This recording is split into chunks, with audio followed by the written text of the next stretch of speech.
सुआदिया अंडा तरकारी केमती प्रस्तुत करिया तार प्रणाली देखंतु। प्रथम आम अंडा को सिझाई देवा, तापर पियाज काटी से तेल पकईदेवा।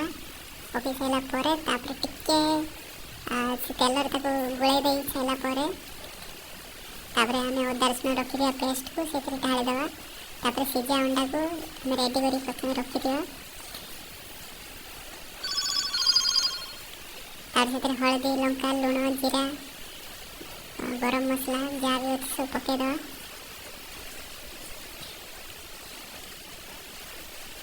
मसला टी भल से हो सारा पर आम अंडा टी से मसला रे अंडा आलू छाड़देवा।